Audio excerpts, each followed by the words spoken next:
Clara Ferreira Alves afirma que a NATO tem culpas na guerra da Ucrânia e que pouca gente fala disso. Marques Mendes defende o 10º aumento da taxa de juros pelo Banco Central Europeu para combater a inflação. José Miguel Júdice garante que os senhorios são vítimas dos inquilinos nesta crise da habitação. Neste primeiro episódio da segunda série dos comentadores, temos duas grandes novidades. Uma nova comentadora dos comentadores, Paula Cardoso, e uma nova secção, Papel Selado.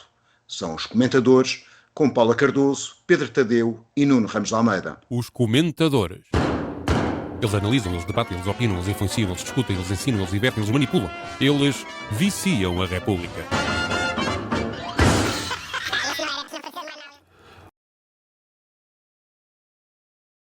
Para viva, cá estamos de regresso, depois de umas longas férias. A emissão dos comentadores regressa com a novidade da Paula Cardoso, porque eu e o Nuno estamos fartinhos de discutir um com o outro, queríamos variar e, portanto, convidámos a Paula a integrar este painel fixo de comentadores aos comentadores. Paula, eu pedia que te apresentasses aos nossos espectadores e ouvintes, faz favor.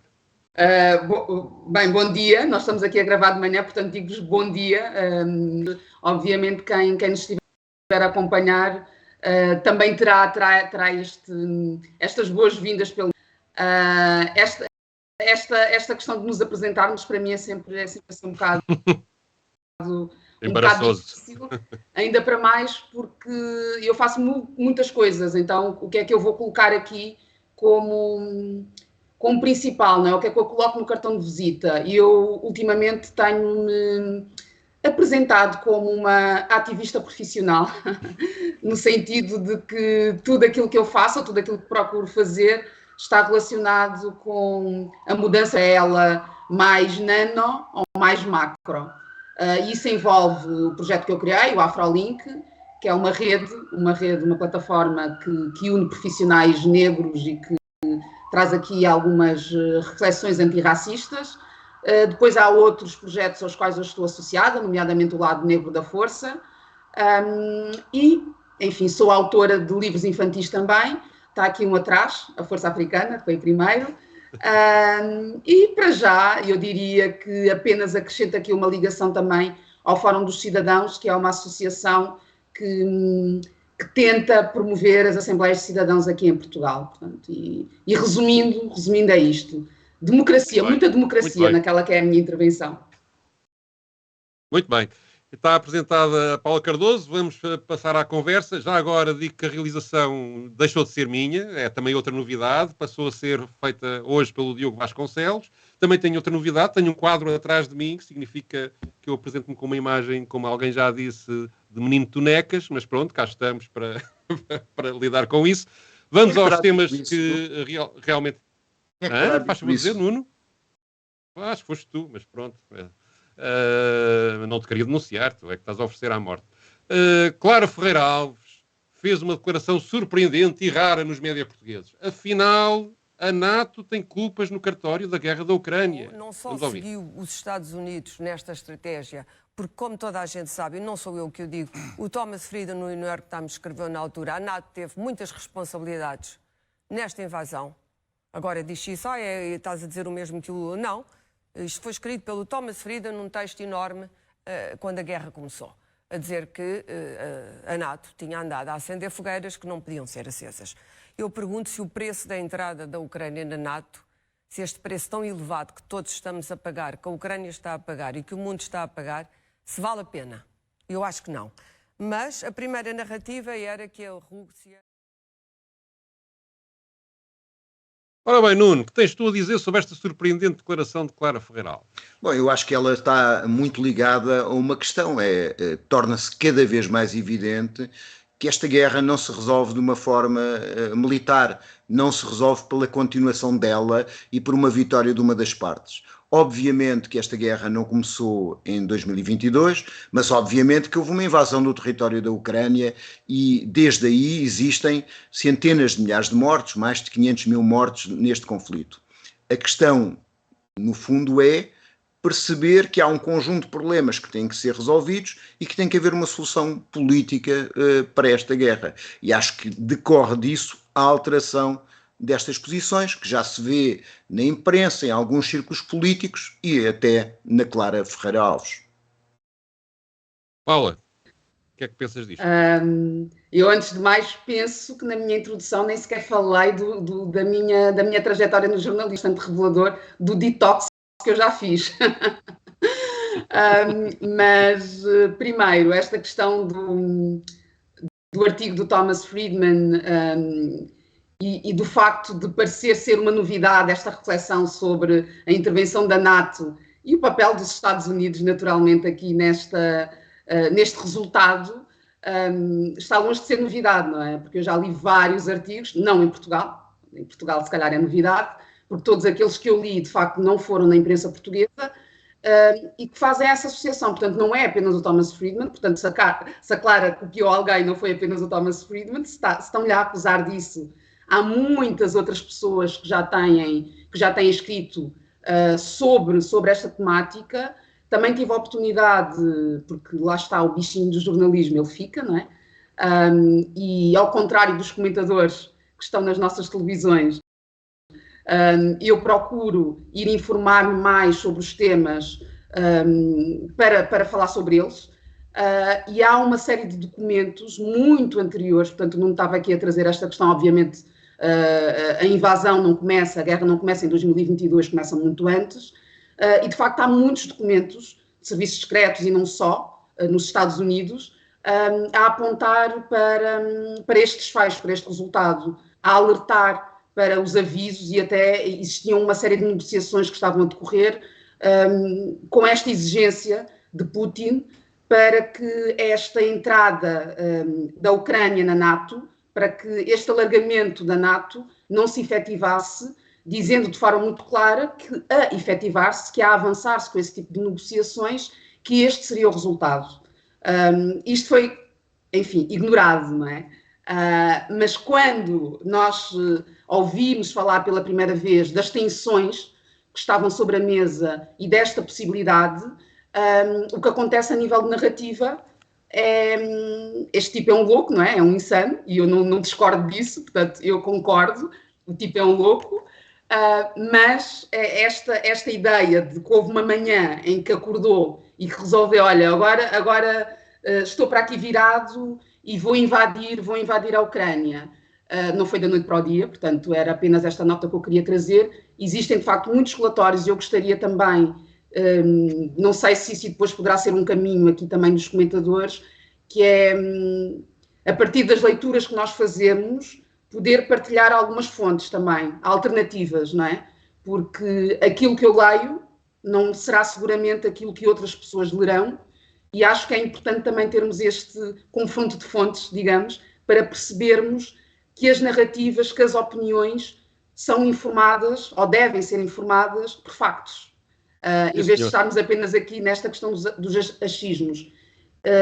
E só para terminar, até porque eu falo muito e convém cortarem aqui, cortarem aqui um bocado, não vou ser acusado de estar a silenciar uma mulher negra, não se preocupem, mas existe de facto esta reflexão que começou antes ainda de 2022, não foi o Thomas Friedman a primeira pessoa a refletir sobre esta responsabilidade da NATO, portanto há muitas pessoas a fazê-lo.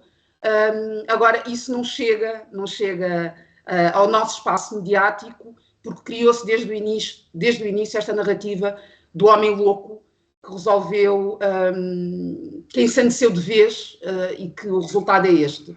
Só mais uma nota para terminar. Eu adoraria que este tipo de antena que existe para a guerra da Ucrânia fosse extensivo a outros conflitos que nós temos no mundo, porque eu já estou cansada de ouvir falar deste tema, portanto não tem que ver com não reconhecer a sua importância, mas há muita coisa a acontecer no mundo, e se essas coisas não são comentadas, agora estando aqui neste espaço, se elas não são comentadas, eu não tenho como comentá-las também aqui, não é?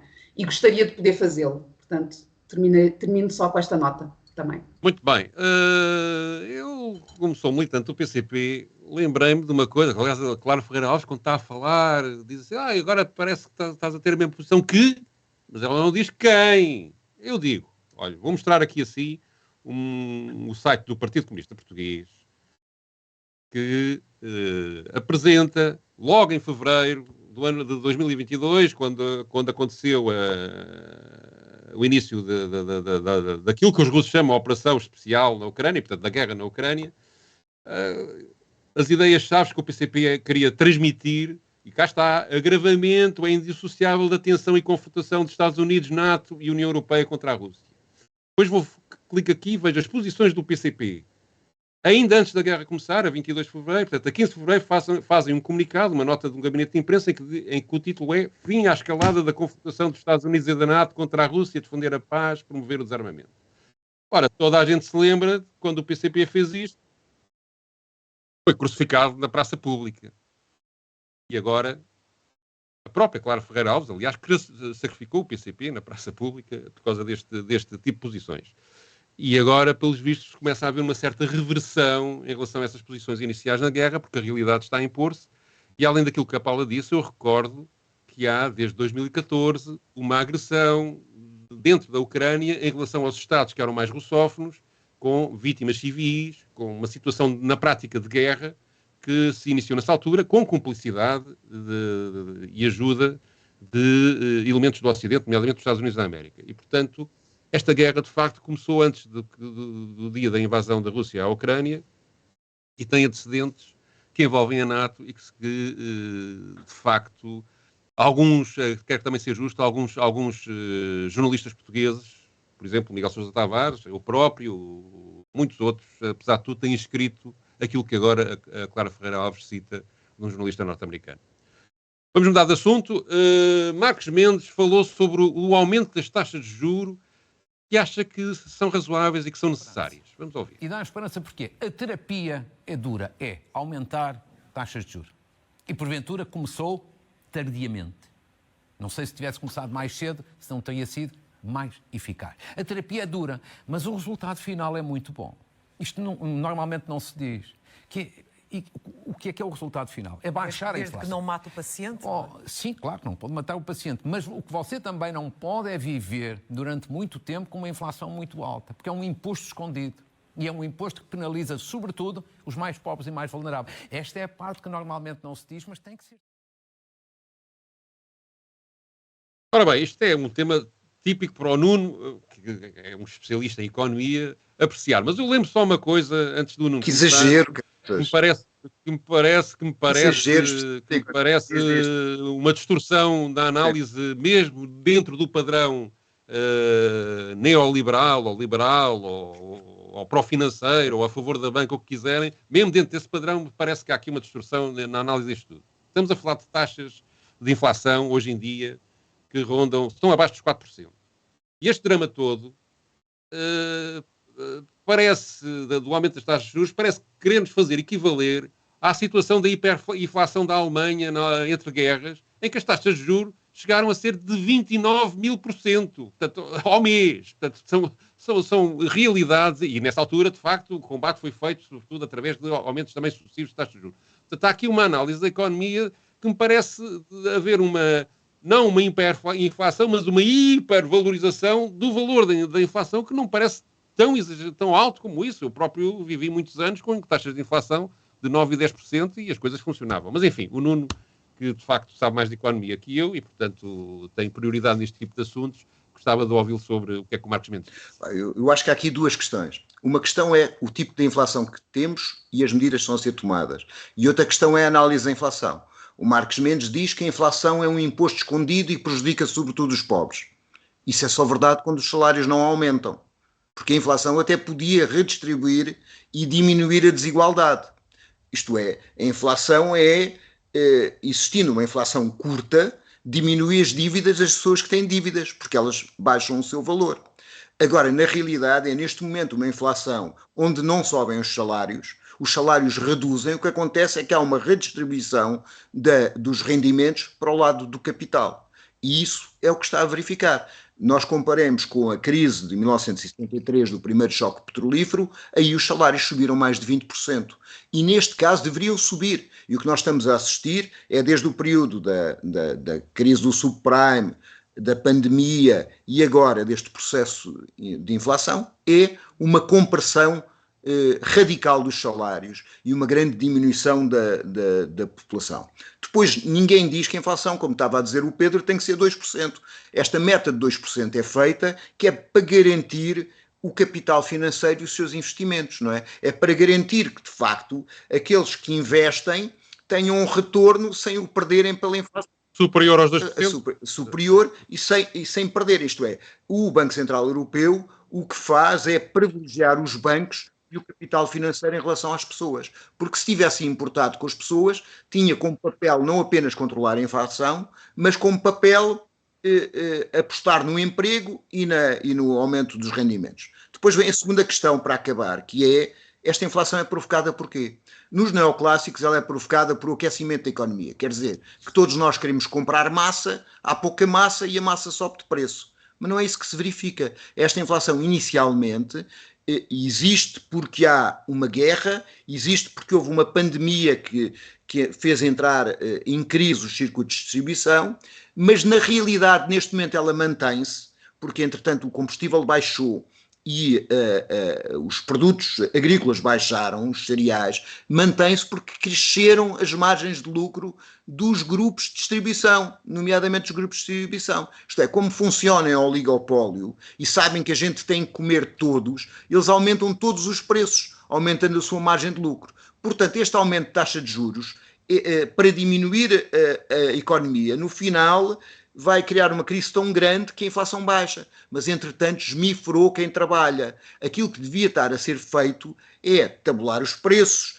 e de reduzir as margens de lucro do capital e apostar na contratação coletiva de modo que quem trabalha tenha possibilidade de sobreviver. Nós vamos falar de habitação depois e isto nota-se em todos os setores, até nesse. Sim, e entretanto a banca vai ganhando com isto. Em Portugal já vai nos 10 milhões de euros de lucros por dia, não é?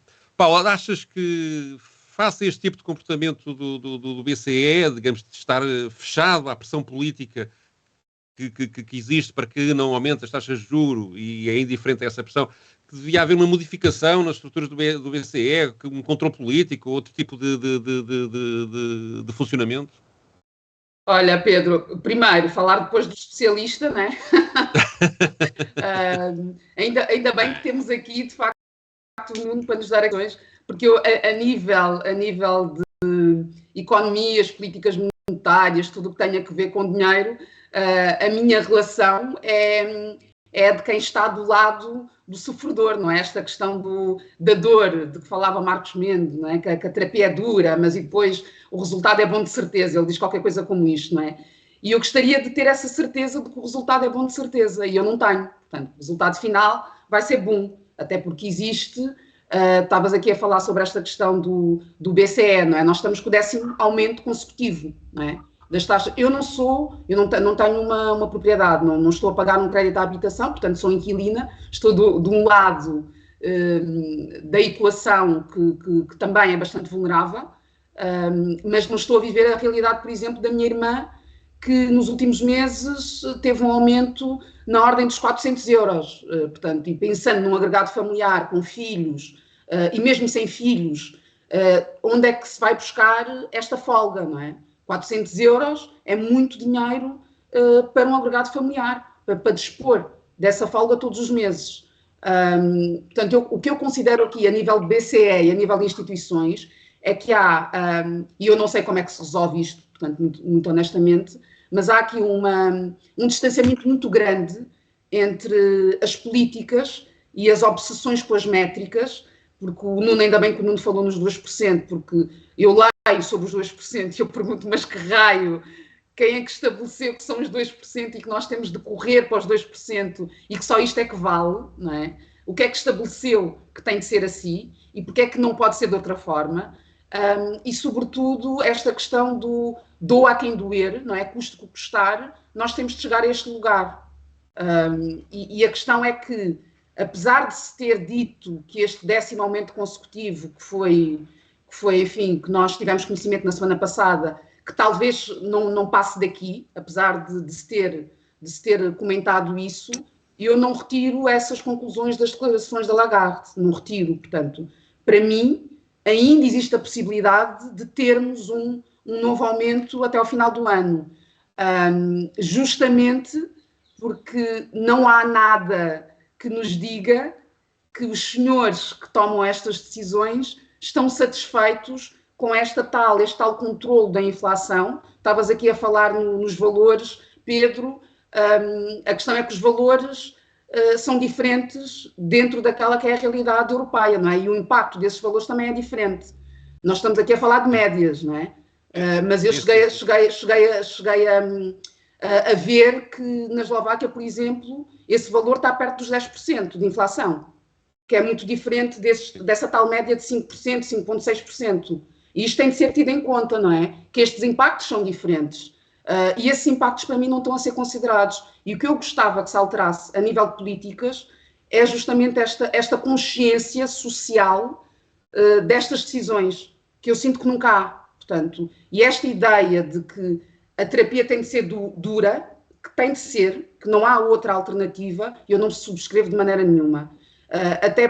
O problema não é ser duro, o problema é ser dura só para os que realmente têm menos possibilidades de resistir à dureza da terapia. A questão é que antes de Ou seja, terapia, há sempre uma proteção do lado de quem tem mais dinheiro e desproteção de quem tem menos dinheiro. A questão é que antes da terapia já havia muita gente em dor, não é? E isso não é considerado antes de se aplicar o tal remédio. Este remédio é para quem, não é? Esta terapia é para quem?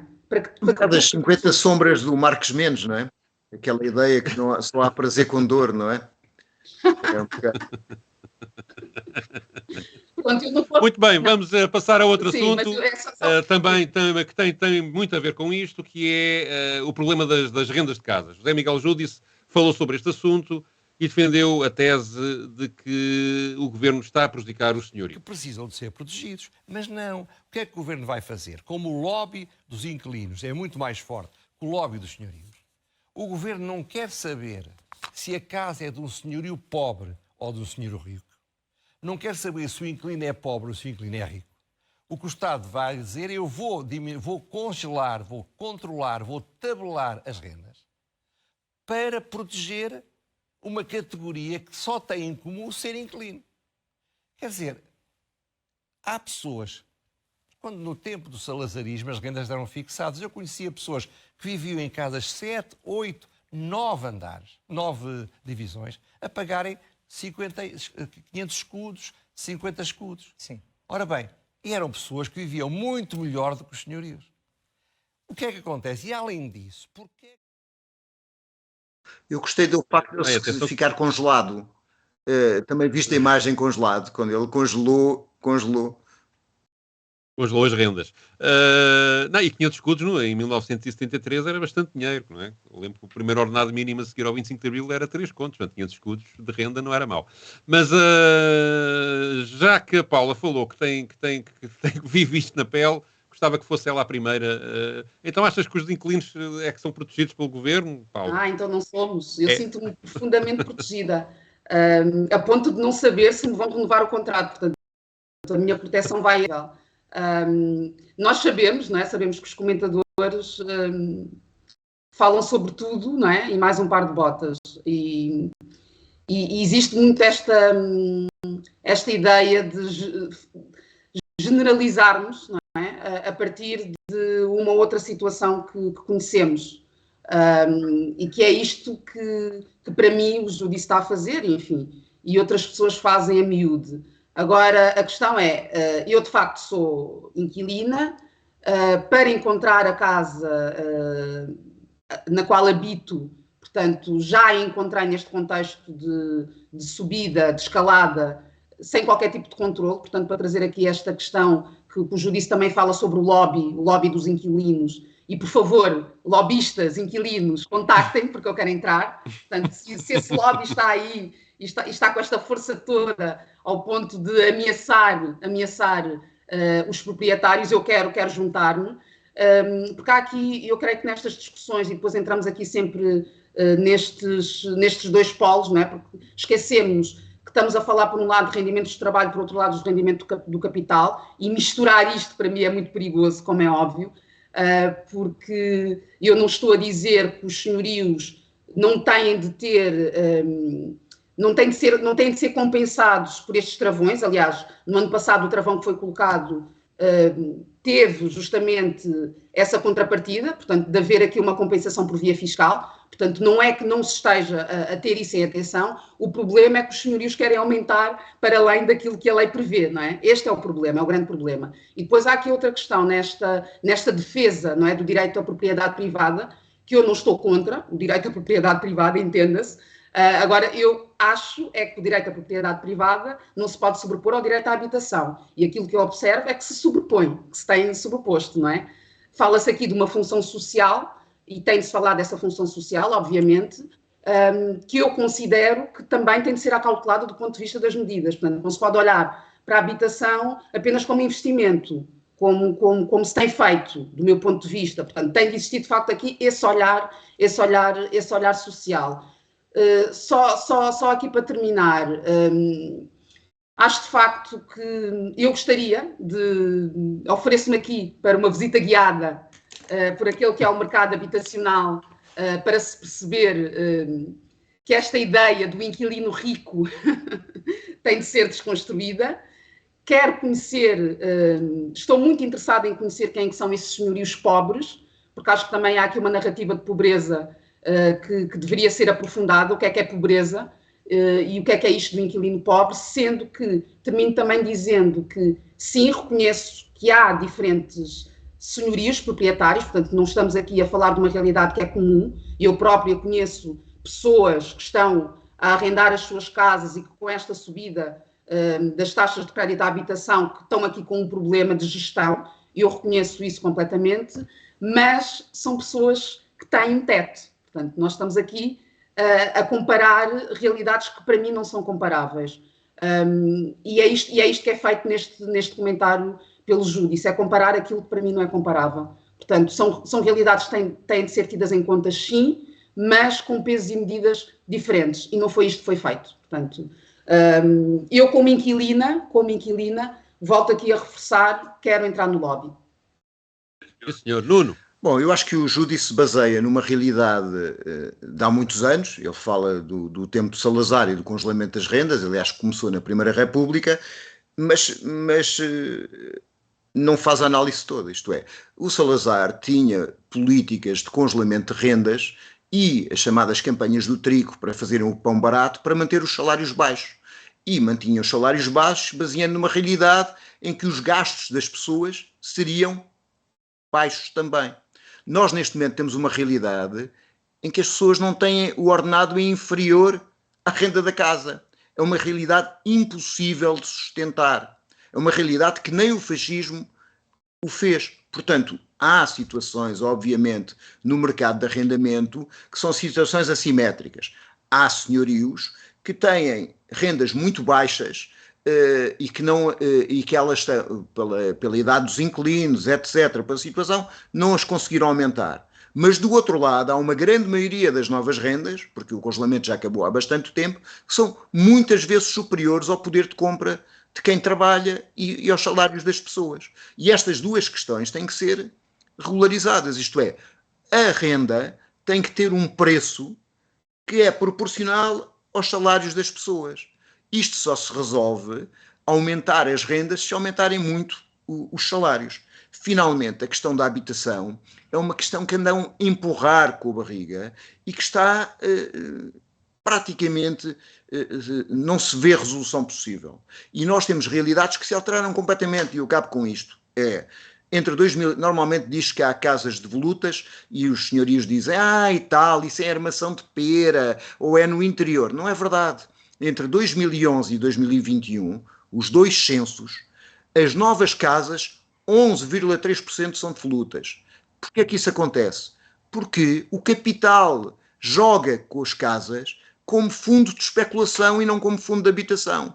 Para determinados fundos, uma casa não ser habitada não tem problema nenhum. Se eles investem numa imagem, num NFT ou numa criptomoeda que não tem valor nenhum, andarem a negociar casas, a vender e a comprar, tem muito mais lógica porque tem um valor real. E na realidade tem que se desfinanciarizar, tem que se fazer políticas que estão para além do mercado para resolver esta situação, que é quem trabalha tem direito a ter dinheiro para ter uma casa, coisa que hoje não acontece. E convido toda a gente a participar na manifestação de 30 de setembro pela habitação.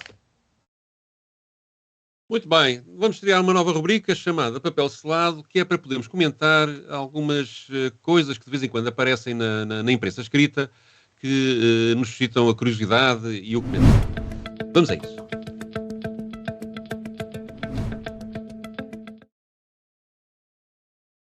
E a primeira coisa que vamos comentar é a polémica à volta da estátua de Camilo Castelo Branco, no Porto, que tem uma mulher nua, tem ali uma mãozinha marota, tem o Camilo Castelo Branco muito vestido. A estátua está ali há 11 anos. Rui Moreira, o presidente da Câmara do Porto, como provavelmente a maioria dos nossos ouvintes e telespectadores sabem, decidiu que iria remover a estátua. Depois houve um movimento de pressão para que isso não acontecesse e ele reverteu a decisão. Ele escreveu um artigo no Público, um artigo de opinião que tenho aqui no site do Público, e que intitulou de Polémica à Porta, a explicar a sua posição. Ele primeiro recebeu um abaixo-assinado de 37 pessoas relevantes de várias áreas ideológicas no Porto, a achar que a estátua devia ser removida, e depois explica a sua própria posição. Ele assume que a decisão era dele e diz o seguinte: não sou especialista em estatuária, mas não gosto da estátua. Não por pudor ou moralismo. Felizmente o nu e o erotismo fazem parte da arte e estão presentes na cidade. Não considero aquela estátua erótica ou pornográfica. Apenas pornograficamente horrenda. E conhecendo a obra imortal de Camilo e a história de Ana Plácido, não consigo ver qualquer relação da obra Amor de Perdição com a estátua, coisa que o seu autor também, ao fim de 12 anos, vai esclarecer, explicando que, afinal, o vulto feminino não é da Plácido, mas de uma qualquer mulher. Entendi. Depois, para reverter a situação, ele explica que entendeu acolher a recomendação que tinha recebido destas 37 personalidades, mas que desconhecia na altura que havia uma deliberação há 11 anos do Executivo, aprovada por unanimidade, que aceitava a doação da estátua do escultor Francisco Simões e o compromisso de que a localização seria onde ela ainda está e, pelos vistos, vai permanecer. Ora bem, isto animou redes sociais, durante um tempo falou-se imenso disto, e a mim o que me preocupa neste tipo de discussão é que estamos de facto a entrar numa onda de reconstrução de tudo, e mais umas botas que tenham a ver com o passado. E às tantas perdem-se referências. É evidente que a estátua, eu acho que aliás em Portugal há um problema geral de estátuas, acho que quase todas são muito más, mas não é uma coisa que os portugueses tenham muito jeito, parece. Eu acho que a do Cristiano Ronaldo na Madeira era boa. Acho que temos aí um problema já recorrente e com séculos. Mas independentemente disso, de uma opinião subjetiva, que quando se toma uma decisão do género da que se foi tomada de colocar uma estátua de Camilo Castelo Branco, há todo um contexto. Foi já há 11 anos. Aquilo esteve lá durante 11 anos sem que ninguém que eu soubesse refilasse muito. E, digamos, há todo um contexto e todo um momento histórico que levou a essa decisão, que retirar agora a estátua, que não é uma decisão também que seja também por aí além, uma coisa muito polémica, mas que retirar a estátua é apagar esse momento em que houve essa decisão e as razões que levaram a essa decisão. E isso, para mim, cheira-me a reescrita da história e incomoda-me um pouco. Mas, Nuno, o que é que pensas sobre isto? Eu acho que há uma frase do William Reich, que estava num filme jugoslavo que passou em 75, que é: não construam monumentos que não possam derrubar. Portanto, eu acho que os monumentos são passíveis de ser discutidos e até serem derrubados. E tenho a certeza que se na estátua o Camilo estivesse nu e ela vestida, a estátua nunca teria acontecido. Essa eu tenho quase como certeza absoluta. Não havia nenhum autarca que tivesse colocado, achariam aliás que era pornográfico o Camilo nu e ela vestido. Mas acho que aqui há um pendor sensório, gostando ou não da estátua, do Rui Moreira, que é muito acentuado em muitas coisas, no stop, na cultura em geral, no quiosque que ele destruiu, onde havia o associativismo do Porto se exprimia, é muita coisa.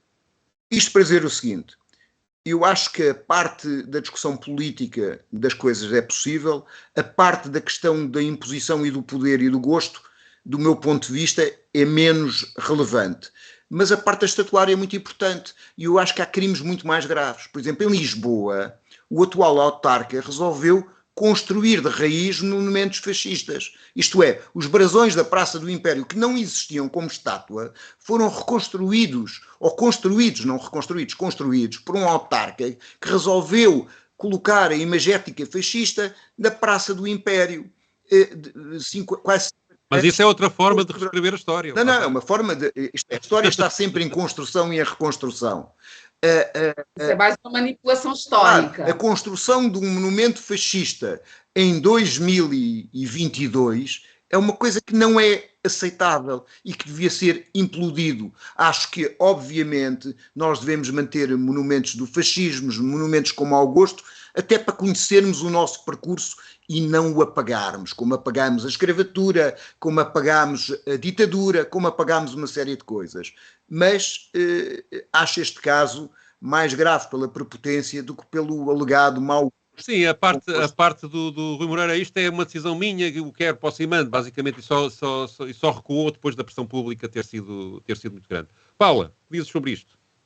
Então, eu digo que eu vou lançar uma petição para despir o Camilo. É despir o Camilo. Sendo que eu acho, enfim, eu acho incrível a capacidade que se tem em Portugal para se entrar neste tipo de minudências. Portanto, isto para mim não tem interesse nenhum. E a censura que houve, por exemplo, também no Porto, numa exposição de uma dupla de artistas brasileira, portanto, Dori Negro e o Paulo Pinto, eu gostaria que sim, que aí tivesse existido uma mobilização, uma reflexão coletiva sobre o que é que aconteceu e como é que é possível uma intervenção artística pura e simplesmente ser cancelado, exatamente sobre essa alegação de que eu acho que os argumentos são muito parecidos com aqueles que o Rui Moreira depois acaba por utilizar. Eu não percebo nada de arte, mas não gosto, e então, como eu não gosto e até tenho este poder, não é? Eu vou fechar esta sala, portanto. E a peça até tinha um nome fantástico, esta do Dori Negro e do Paulo Pinto, que é Adoçar a Alma para o Inferno. Eu acho isto fantástico, era em alusão ao Conde Ferreira, todo o passado, enfim. E este caso em concreto, para mim, é gravíssimo, porque isto foi censura, não teve qualquer tipo de repercussão. E, no entanto, esta estátua, 11 anos depois, porque é preciso reforçar, 11 anos depois, cria toda esta polémica, ainda para mais partir de um pressuposto errado, não é? Porque, pelos vistos, os ofendidos estavam indignados com a forma como supostamente Ana Plácido estava a ser retratada, quando o próprio artista, desde o primeiro momento em que a estátua foi inaugurada, disse que não era nenhuma mulher em concreto, em específico, mas sim uma representação simbólica da mulher na obra de Camilo. Seja como for, pronto, volto ao início. Para mim isto resolve-se despindo o Camilo e não há problema. Acabou o problema a partir daí. Então vamos fazer uma abaixo-assinado para despir o Camilo. Minudência, não é? Despimos o Camilo. Aí está. Vamos a isso. Despir o Camilo já. E nós, já agora, vamos embora e voltamos para a Os comentadores. Eles analisam, eles debatem, eles opinam, eles influenciam, eles discutem, eles ensinam, eles divertem, eles manipulam. Eles viciam a República.